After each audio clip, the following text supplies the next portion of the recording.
نحمده ونصلي على رسوله الكريم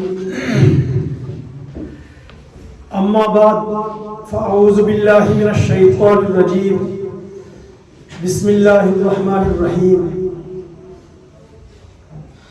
اهدنا الصراط المستقيم صدق الله العظيم.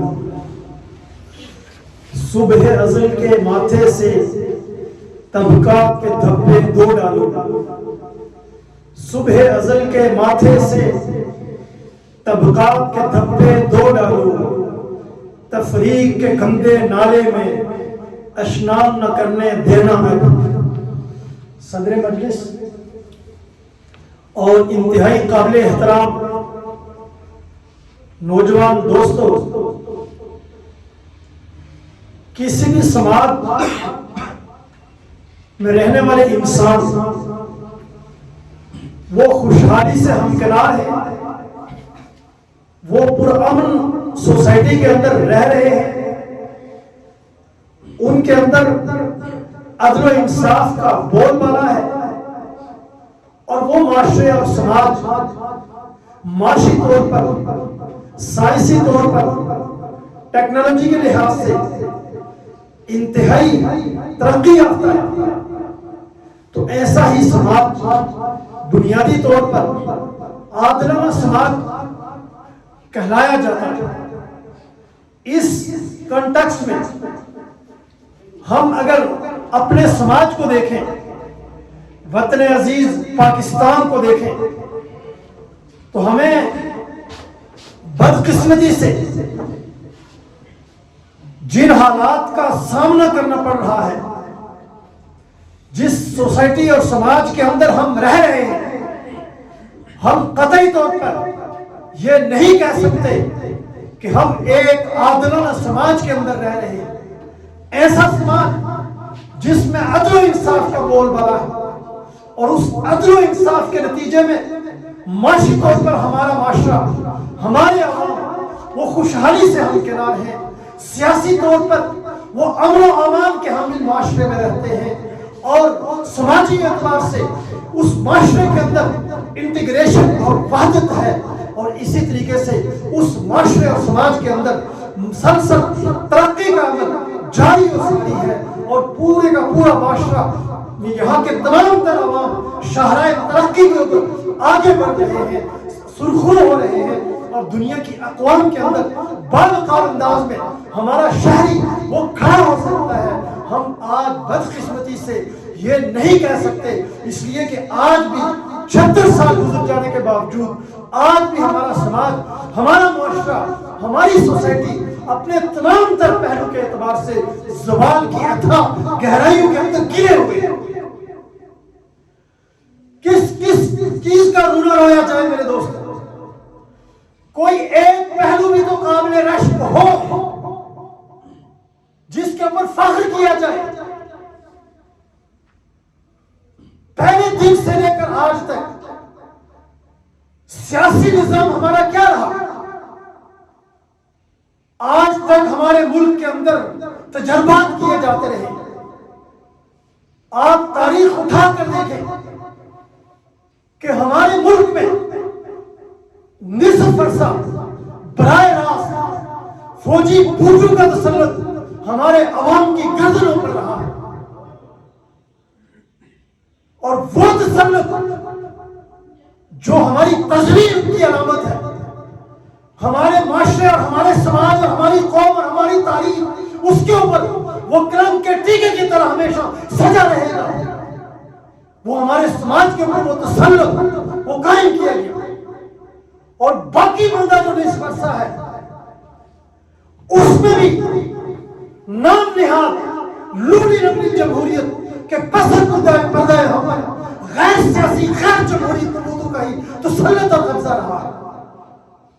اور وہ قوتیں جن کا یہاں پر قبضہ رہا ہے، تسلط رہا ہے، وہ امریکی سامراج کی ایجنٹ اور غلام رہی، اور اس کی غلامی میں رہنے کے نتیجے میں انہوں نے پاکستان کے اندر جو پالیسیاں اختیار کی وہ یہاں کے عوام کے خلاف اختیار کی ہیں، عوام کی دشمنی میں اختیار کی ہیں، ریجن کے خلاف اختیار کی ہے، اور یہاں کے عوام کے مسائل کو، دولت کو، ریسورسز کو اپنے ذاتی مفادات کے لیے اور سامراجی قوتوں کے مفادات کے لیے استعمال کیا اور پاکستان کے 25 کروڑ عوام کو کلاش بنا کر رکھ دیا، بھیک مانگنے والا بنا کر رکھ دیا۔ آج پوری دنیا میں کہا جاتا ہے کہ سب سے زیادہ پاکستان سے بھکاری آتے ہیں، روکا جائے ان کو۔ آپ مجھے بتائیں کیا پہچان ہے ہماری، کیا شناخت ہے پاکستان، کون ہے ذمہ دار اس کا؟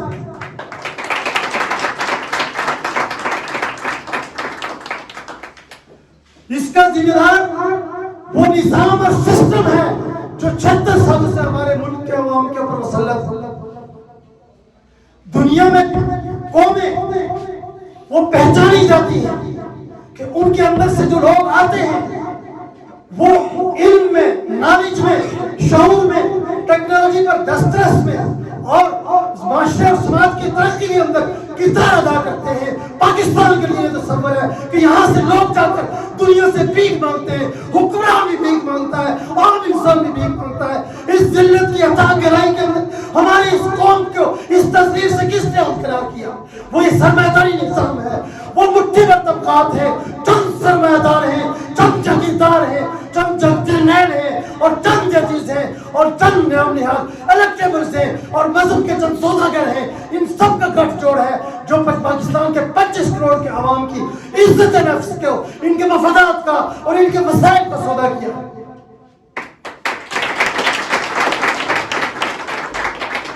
تو میرے قابل احترام نوجوان دوستو، معاشرے اور سماج کے اندر یہ عدل و انصاف یہ کیسے قائم ہوتا ہے؟ اس عدل و انصاف کو قائم کرنے کے لیے سب سے بنیادی شرط یہ ہے کہ اس معاشرے اور سماج کے پاس، وہاں کے رہنے والے انسانوں کے پاس اپنے وقت کے تقاضوں کے مطابق درست آئیڈیالوجی ہوتی ہے، فلسفہ حیات ہوتا ہے، تصور حیات ہوتا ہے، جو ہمارے معاشرے اور سماج کے اندر آج بھی مفقود ہے، ناپید ہے۔ کیا ہے فلسفہ حیات ہمارے سماج کا؟ کوئی بتا سکتا ہے کیا ہے تصور حیات؟ کون سی آئیڈیالوجی ہے جس کے نتیجے میں اور جس کے تحت ہمارا معاشرہ، ہمارا سماج ایگزسٹ کر رہا ہے؟ یہاں تو ایک ہی آئیڈیالوجی ہے، ایک ہی فلسفہ ہے، اور وہ فلسفہ و آئیڈیالوجی یہ ہے کہ سرمایہ کے طلب ہوتے کے اوپر سامراجی طاقتوں کی غلامی کرتے ہوئے پاکستان کے 25 کروڑ عوام کو غلام بنایا جائے۔ یہی آئیڈیالوجی یہاں پر آج تک مسلط ہے، اور اس آئیڈیالوجی نے ہمیں ٹکڑوں میں تقسیم کیا ہے، مذہب کے نام پر تقسیم کیا ہے، علاقائیت کے نام پر تقسیم کیا ہے، قومیتوں کے نام پر تقسیم کیا ہے۔ ڈیوائیڈ اینڈ رول کی پالیسی کے تحت 25 کروڑ عوام کو ٹکڑے ٹکڑے کر کے یہاں مٹھی پر اشرافیہ ہماری گردنوں پر مسلط ہے۔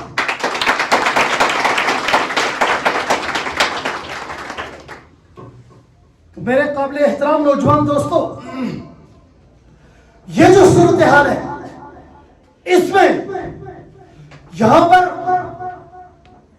ٹرک کی بتی کے پیچھے لوگوں کو لگایا جاتا ہے، کبھی نام نہاد بیانیے کھڑے جاتے ہیں، کبھی کوئی موہوم نظریہ اس کی بات کی جاتی ہے، لیکن آج کا جو جدید ترین 21ویں صدی کا یہ عہد اور یہ دور ہے، اس دور کے اندر فلسفیانہ بنیادوں پر، لاجیکل بنیادوں پر ریشنلزم کا حامل فلسفہ حیات اس کا کہیں دور دور تک ہمارے معاشرے کے اندر گزر تک نہیں ہے۔ یہاں مذہب کے نام پر بھی جہالت کو فروغ دیا جاتا ہے، اور اسی طریقے سے سیاست کے نام پر بھی معاشرے اور سماج کے اندر شخصیت پرستی کے بت ان کی پوجا کروائی جاتی ہے، اور انٹیلیجنسیا کے نام کے اوپر بھی معاشرے اور سماج کے اندر جہالتی کو فروغ دیا جاتا ہے۔ یہ ہمارے سماج کی کیفیت ہے۔ تو ان حالات میں بنیادی ذمہ داری قابل احترام نوجوان کس پر عائد ہوتی ہے؟ وہ کسی بھی معاشرے اور سماج کا نوجوان ہوتا ہے، اس معاشرے کی ریڑھ کی ہڈی وہی ہوا کرتا ہے، اس معاشرے اور سماج کا مستقبل اس کے ساتھ جڑا ہوتا ہے۔ تو نوجوانوں کو اپنے معاشرے کے اندر کردار ادا کرنا ہوتا ہے، اس لیے اس ظلم کے نظام کا سب سے بڑا ٹارگٹ اگر کوئی ہے تو وہ نوجوان ہی ہے۔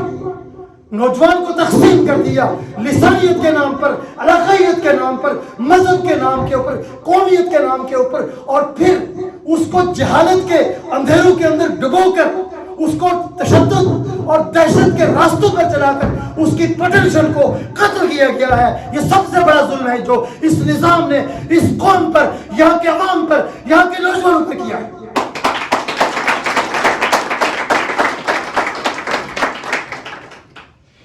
میرے دوستو، آج کس قدر مقام افسوس ہے کہ آج اگر پاکستان ترقی یافتہ ملک ہوتا، سائنس اور ٹیکنالوجی کے اوپر اس کو عبور ہوتا، معاشی طور پر ہم طاقت ہوتے، سیاسی قوت ہوتے، اور عالمی سطح پر ہمارا کیا کردار بنتا۔ آج جو فلسطین کی سرزمین کے اوپر صہیونی ریاست امریکہ اور یورپ کے گٹھ جوڑ کے ساتھ وہاں کے عوام پر اس نے نسل کشی شروع کی ہوئی ہے، اس نسل کشی کے اس شیطانی ہاتھوں کو ہم توڑ کر رکھ دیتے، لیکن بدقسمتی سے پاکستان سمیت 57 اسلامی ملک سارے کے سارے اس وقت بیگی بلی بنے ہوئے ہیں، اور ایک چھوٹا سا اسرائیل اس نے پورے عالم اسلام کو آگے لگایا ہوا ہے، سوائے ایران اور شام کے کوئی بھی کھڑے ہونے کی ضرورت نہیں رکھتا ہے۔ یہ اس کا ذمہ دار کون ہے؟ وہ یہی نظام ہے جو ہمارے اوپر مسلط ہے۔ اسی لیے اقبال نے کہا تھا، تقدیر کے قاضی کا یہ فتویٰ ہے ازل سے، تقدیر کے قاضی کا یہ فتویٰ ہے ازل سے، ہے جرم ضعیفی کی سزا مل کے مفاجات۔ جب ہم جرم ضعیفی کا شکار ہوئے، سیاسی زوال کا شکار ہوئے، معاشی ابتری کا شکار ہوئے، سماجی اعتبار سے انتشار کا شکار ہوئے، ہماری ٹیکنالوجی اور عسکریت کے اندر طاقت کمزور پڑی، تو پھر آج وہ طاقتیں ہمارے پر مسلط ہیں جن کی پوری تاریخ انسانیت دشمنی کی ہے، انسانوں پر تباہی اور بربادی کرنے کی ہے۔ آج جو کچھ فلسطین میں ہو رہا ہے یہ نیا نہیں ہے۔ تاریخ سے واقف لوگ یہ جانتے ہیں کہ یہ جو طاقتیں جو کچھ کر رہی ہیں، ڈٹائی کے ساتھ نسل کشی کر رہی ہیں، وہاں پر برے بے دریغ اندھا دھند وہاں پر بمباری کر کے بچوں کو، بوڑھوں کو، نوجوانوں کو، سب کو شہید کیا جا رہا ہے۔ یہ ان کی تاریخ ہے۔ یہ جو دنیا کو سبق دیتے ہیں انسانی حقوق کا، جمہوریت کا، نام نہاد سیکولرزم کا، لبرلزم کا، یہ دے رہے ہیں جو تمہیں رفاقتوں کا فریب، یہ فریب ہے ان کا کہ دے رہے ہیں جو تمہیں رفاقتوں کا فریب، ان کی تاریخ سنو گے تو دہل جاؤ گے۔ یہ وہی سامراجی طاقتیں ہیں کہ جب یورپ کے اندر پہیہ ایجاد ہوا، مشین ایجاد ہوئی، اور اس کے نتیجے میں انڈسٹریل ریولوشن قائم ہوا، اس انڈسٹریل ریولوشن کے اوپر چند مٹھی پر وہاں پر سرمایہ داروں نے قبضہ کر لیا، اور قبضہ کر کے پھر کیا کیا؟ سب سے پہلے اس طبقے نے اپنے ہاں کے عوام کو لوٹا، 18 گھنٹے ان سے کام کروا کے جانوروں کی طرح ان کی محنت کا استحصال کر کے، ایکسپلائٹیشن کر کے اس طبقے نے اپنے آپ کو طاقتور بنایا۔ اور اس کے لیے فلسفہ کیا گھڑا؟ وہ یہ گھڑا کہ چونکہ دولت ہمارے پاس ہے، ریسورسز ہمارے پاس ہیں، مشینری پر قبضہ ہمارا ہے، اس لیے اصل ہیومن ہم ہیں، اصل انسان ہم ہیں، اور باقی یہ جو مزدور ہیں یہ سارے کے سارے کیا ہیں؟ یہ سب ہیومن ہیں۔ تو چونکہ انسان ہم ہیں تو ان سب ہیومن کا استحصال ہمارے لیے جائز ہے۔ اس نام نہاد فلسفے کے تحت سب سے پہلے انہوں نے اپنے وہاں کے عوام کو لوٹا، استحصال کیا، پامال کیا، اور جب ان کی سکت ختم ہو گئی، ان معاشروں کے اندر سے ان کو مزید دولت ملنا کم ہو گئی، طاقت ملنا کم ہو گئی، تو انہوں نے پھر ایشیا، افریقہ اور یورپ کو، ایشیا، افریقہ اور براعظم امریکہ، اس کو اپنی کالونی بنایا۔ اور آپ کو پتہ ہے، آپ تاریخ اٹھا کر دیکھیں کہ یہی استعماری طاقتیں ہیں جو آج فلسطینی عوام کی نسل کشی کر رہی ہیں۔ انہی طاقتوں نے جب ایشیا، افریقہ اور شمالی امریکہ پر قبضہ کیا تو انہوں نے وہاں پوری کی پوری آبادی اس کو نسل کشی سے ختم کر دیا۔ نیوزی لینڈ کے مقامی لوگوں کو صفحہ ہستی سے مٹا دیا گیا. آسٹریلیا کی تمام مقامی آبادی اس کی نسل مٹا دی گئی. شمالی امریکہ کے تمام مقامی ریڈ انڈینز کو قتل کر دیا گیا, تہہ کر دیا گیا. اور افریقہ اس کو غلام بنا کر, کروڑوں انسانوں کو غلام بنا کر امریکہ اور یورپ اس کی ترقی میں اور اس کی صنعتی ڈیولپمنٹ میں اس کے اندر ان کو جانوروں کی طرح گھسیٹ کر ان سے کام لیا گیا. بر صغیر جو سونے کی چڑیا تھی, اس کو لوٹ کر, اس کا استحصال کر کے اس کو یہ کہ بری طرح سے معاشی ابتری کا شکار کر دیا, مذہب کی بنیاد پر تقسیم کر دیا. یہ ان کی تاریخ. تو یہ کوئی نیا کام نہیں کر رہے, یہ ہمیشہ کرتے آئے ہیں. آج ہوا یہ ہے کہ آج کمیونیکیشن کے جدید ذرائع نے, سوشل میڈیا نے, ان چیزوں نے ان کے چہروں کے اوپر جو ماسک پڑا ہوا تھا جمہوریت کا, انسانی حقوق کا, نام نہاد لبرلزم کا, اس سارے کے سارے ماسک کو ہٹا دیا ہے. اس کے پیچھے سے ان کا وہ ڈریکولا چہرہ نظر آ رہا ہے جو انسانی لہو کے اندر لت پت ہے, انسانی خون کے اندر ڈوبا ہوا ہے سامراجیت کا سارا چہرہ.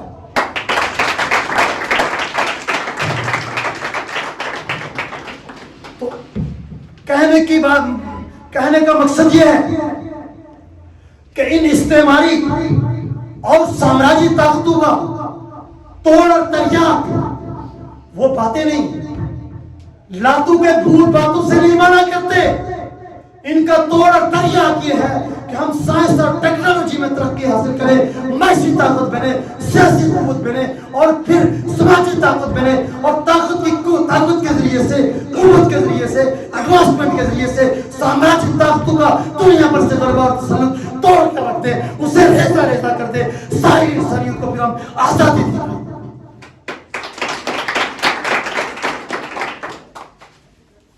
میرے قابل احترام نوجوان دوستو, اس تناظر میں بنیادی سوال یہ ہے کہ ہمارے پاس کیا آئیڈیالوجی ہے جو سماجی تشکیل کو عدل پر کرنے کے لیے کی گارنٹی دیتی ہے.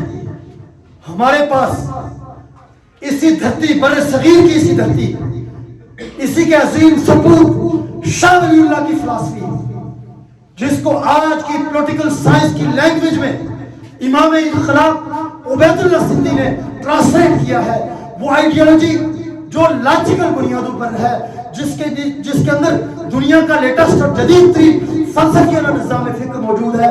اس آئیڈیالوجی سے ایمرج ہونے والی سماجی تشکیل کے نظریات, عمرانی نظریات, وہ آج ہمارے معاشرے اور سماج کے تمام مسائل, ان کا کمپریہنسو حل اپنے اندر رکھتی ہے. مثلاً ہمارے معاشرے اور سماج کے اندر جو سب سے بنیادی مسئلہ ہے وہ ظلم کا معاشی نظام ہے, طبقاتی معاشی نظام ہے, سرمایہ نظام ہے. یہی انسانیت دشمن نظام ہے. اس سرمایہ نظام کو شاہ ولی اللہ کی فلسفی کی روح سے اگر بدلنا ہے تو اس کا واحد راستہ ہے کہ اس نظام کے خلاف سوشلسٹ انقلاب برپا کیا جائے. سوشلزم کے علاوہ اس سرمایہ نظام کو بدلنے کا ہر راستہ وہ جھوٹ اور فریب اور دھوکہ اور انسانیت کی آنکھوں کے اندر دور جگنے کے مترادف. اسی طریقے سے ہمارا معاشرہ اور سماج, اس میں آج تک جیسے کہ میں نے شروع میں بات کی کہ سیاسی اعتبار سے تجربات کیے جاتے رہے, تو ہمارے پاس اس کے لیے کیا نظریہ ہے, کون سی تھیوری ہے.